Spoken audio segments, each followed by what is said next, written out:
Gente sana en prime time, ¿verdad? Tremenda sección esta. Su anfitrión, el doctor Sócrates Castillo, en la tarde de hoy. ¿Verdad? Así es, querido amigo, como todos los miércoles, tratando de llevar a los amigos televidentes un mensaje positivo, preventivo de las enfermedades, no solamente de enfermedades de la psique, de la mente, sino en general, porque eso de cuerpo y mente, el cuerpo y mente es un mito creado por los griegos, es un continuo, es una vía de doble vía, lo del cerebro pasa abajo y viceversa. Mira, yo quería venir a hablar, y hablamos esta mañana en el otro programa de nosotros, sobre un tema interesante que hace 20 años está en la palestra pública en las neurociencias y en una nueva especialidad que se llama neurogastroenterología. Neurogastroenterología. Ok. Hace 20 años se comenzó a hablar sobre algo que nuestra amiga, la periodista amiga, Nuria Piera, le preguntó al doctor Fadul recientemente. Doctor Fadul, ¿qué es la microbiota? Y Fadul, que es un hombre muy leído, ¿verdad? Un hombre con muchas luces también, no manejó el tema. Es cosa rara porque Fadul es un hombre que lee. Y entonces eso de la microbiota viene al ruedo porque se ha descubierto que el cerebro y el intestino se comunican. ¿Cómo? Sí, señor. Hay un segundo cerebro. Tenga cuidado, doctor. Oye, bien. Que hay algún descrédito con eso. Nosotros nos pusimos a relajar los intestinos. Sí. Todo el mundo sabe lo que hay ahí en los intestinos. Exacto. ¿Verdad? Despectivamente. Y sin embargo, el intestino dijo, aquí se produce más serotonina que la hormona de la felicidad, realmente un transmisor de la felicidad que promueve el sueño, que promueve el aprendizaje en parte, que promueve el bienestar, se produce más que en el cerebro. Y entonces se comenzó a hablar de la microbiota. ¿Y qué es la microbiota? Bueno, la microbiota no es exclusiva del intestino. En muchos órganos hay microbiota. Es el conjunto de bacterias, en este caso intestinales, que confluyen para producir efectos beneficiosos al organismo. En el caso del intestino, la microbiota informa al cerebro de que si comimos o no, que si lo que comimos es nutritivo y si el sistema inmunológico, el sistema de defensa del organismo está haciendo su trabajo.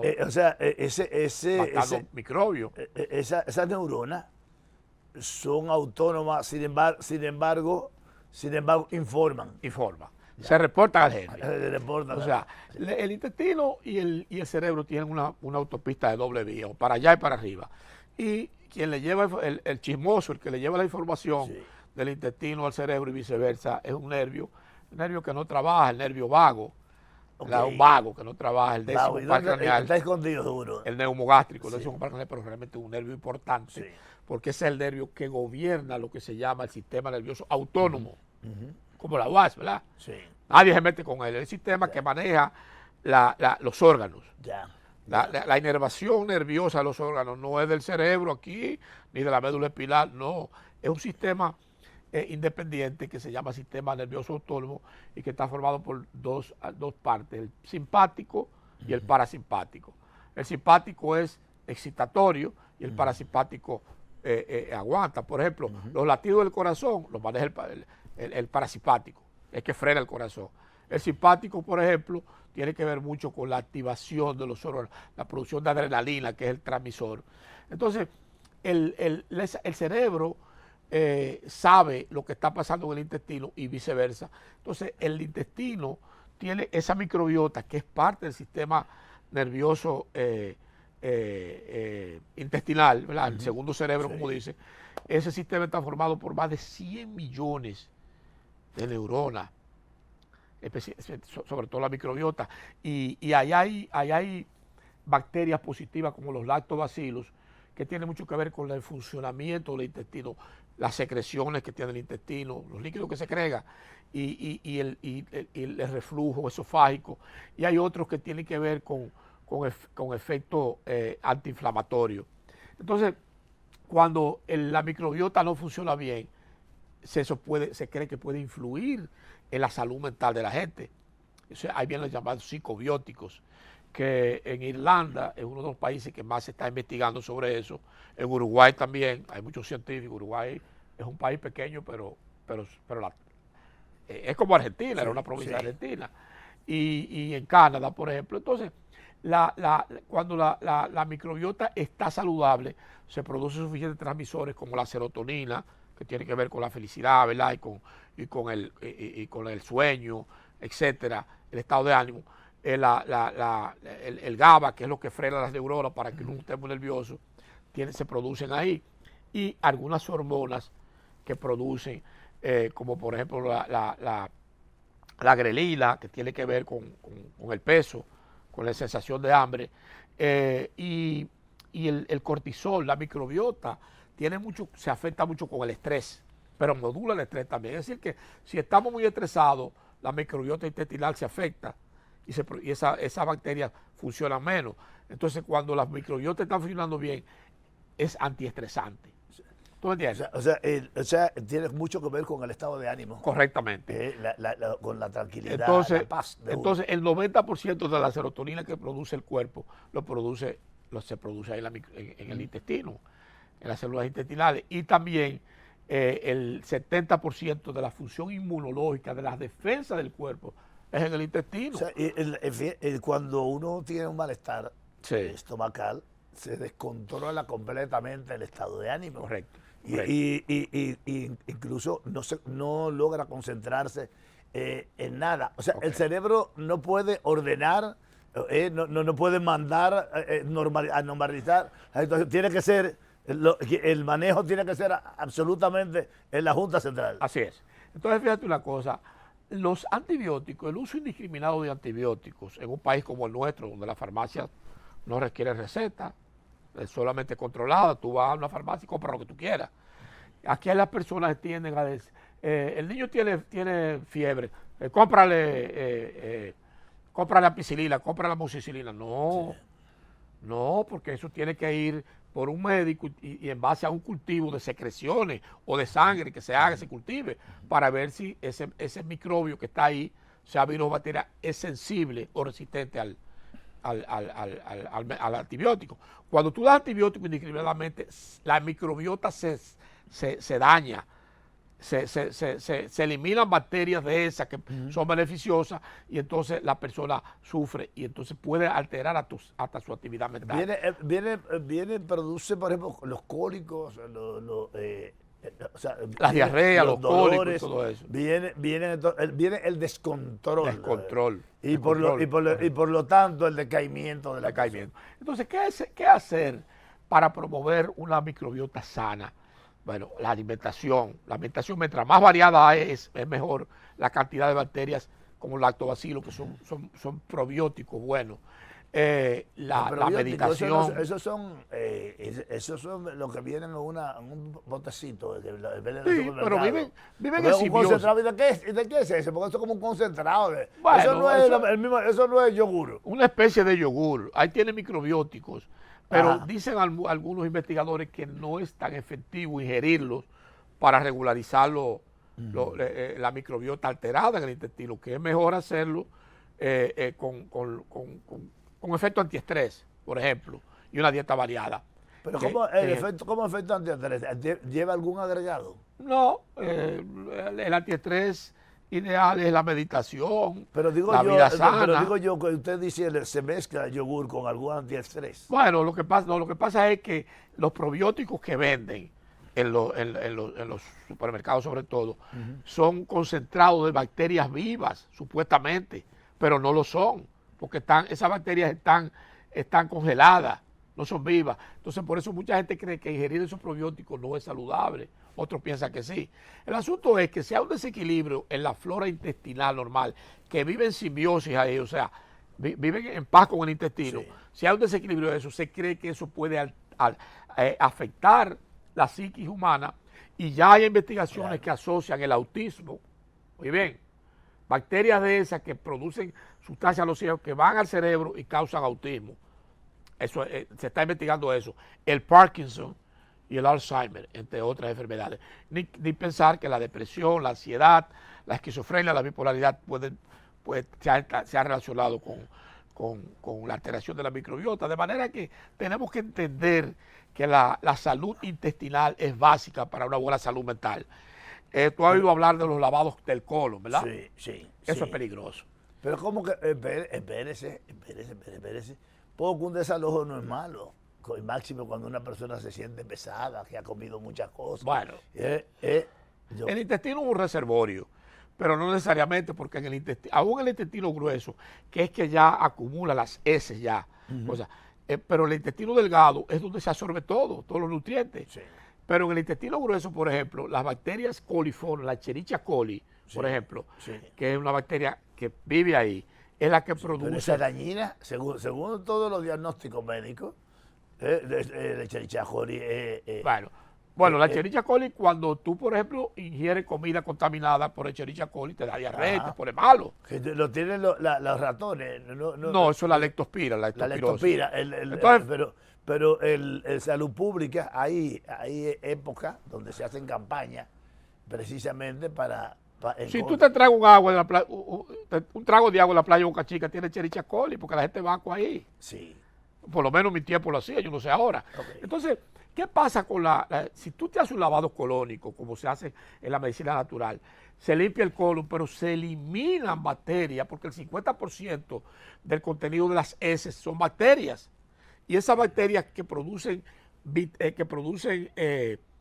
vitamina K, la vitamina K, K1, Sí. es necesaria para la coagulación que fuera de los vasos, ¿Y por qué no le dan en el hígado. ¿Por Y qué entonces puede sufrir hemorragia por un lavado colónico. Sí, ¿por qué los médicos entonces no explican eso? Que algunas de esas enfermedades que ellos señalan y que son muy peligrosas y que la gente debe ser preventiva con eso, no dicen que en baja proporción es beneficiosa para la salud. Bueno, ¿Eh? si los lavados colónicos se prohibieran, ¿de qué vivirían los médicos naturistas? Porque eso es lo que hacen la mayoría. Vamos a hacerte un lavado de colon, pero no hay que lavar porque el colon está ahí. Si tú estás estreñido, se te pone un lavativo, una enema y evacua. Sí. Por eso no hay que lavarlo, Sí. pero no sacar todo eso con una manguerita, cosa que hace. A veces ha habido estas perforaciones intestinales. Claro, De manera que eso sí. una microbiota saludable asegura menos problemas emocionales, más estabilidad en la salud mental, y hoy día se está prescribiendo ya concentrados para alimenticios para normalizar la microbiota intestinal. Otra cosa es, por ejemplo, no te extrañe que tú vayas a un médico, como yo, un psiquiatra, y el psiquiatra, si tú estás depresivo, te indique vitaminas. Por ejemplo, la vitamina B6 es necesaria para transformar el triptófano, que es un aminoácido, ¿verdad? La proteína está formada por aminoácidos. Y para formar triptófano, a convertirlo en serotonina, es la B6, si no hay B6. Exacto. Entonces los médicos podemos prescribir B6 en los depresivos. Dígame cuáles son los elementos. Igual que vitamina D. Porque la sinceridad que debe haber, ¿verdad? que en esos medicamentos, en términos de sus efectos, del contenido, y eso, se puede confiar plenamente. Esto es vitamina tal, vitamina... pero bueno, esto es invisible, abstracto, ¿no? ¿Cómo uno se da cuenta? ¿Cómo uno sabe que esto está surtiendo un efecto positivo en uno? O la mejoría clínica. O la mejoría clínica. Tú estás depresivo y tienes el cerebro inflamado, por ejemplo, como ocurrió en el COVID ahora, ¿verdad? Las tormentas de citoquinas inflamatorias, esas sensores que inflamaban el cuerpo y sobre todo el cerebro. Entonces ahí vino aumento de enfermedades mentales. No, el cerebro inflamado.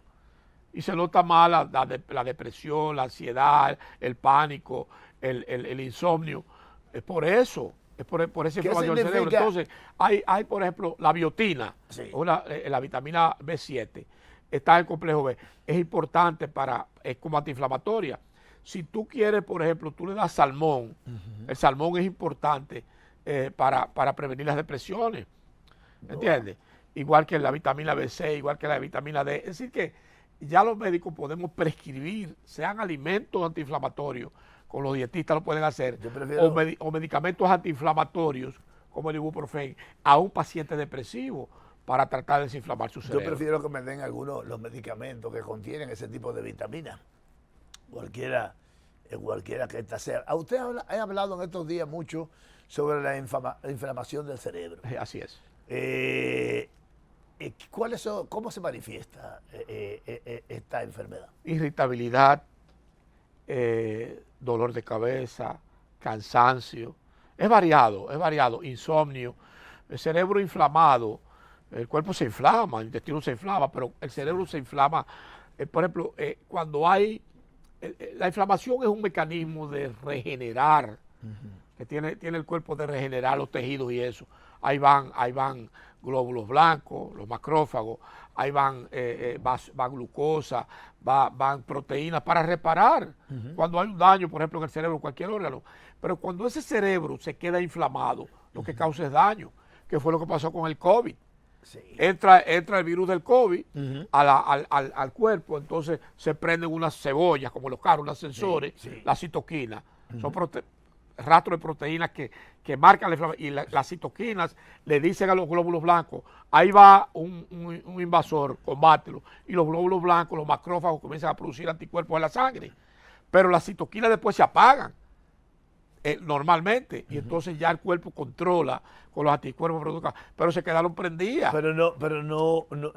Al quedarse prendidas producían tantos anticuerpos que el COVID dejó lo que se llama un síndrome proinflamatorio, un síndrome de autoinmune, que como la artritis reumatoide, como el lupus. Eso son las cosas más serias que ha traído el COVID, junto con la coagulación, los coágulos que han matado mucha gente. Creó su supervivencia en el cuerpo. Creó su supervivencia. Correcto. No, dejó el efecto. Sí. Me fui, el cometa Halley quedó la cola. Sí. El COVID, yo me morí, pero no me morí. Pero deja como decía Ricky Ricardo, el difunto. Entonces, nosotros tenemos que entender que las patologías de la psique tienen como un corolario generalmente la inflamación cerebral. Entonces, cuando el cerebro se inflama, hay síntomas. Y esos síntomas que mencionamos, hasta que el cerebro no se le inflama, no desaparece.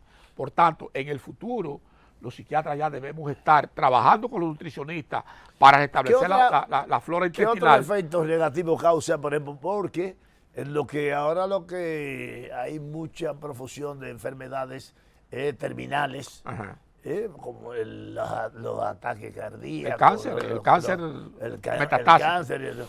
Y todas esas cosas, ¿provienen de ahí? Sí. ¿De la inflamación cerebral? Yo quiero que tú sepas que la inflamación puede producir infarto, daña las arterias. Las arterias se inflaman, se llama vasculitis. ¿Cómo prevenir eso? La alimentación es una forma, el manejo del estrés. ¿Entiendes?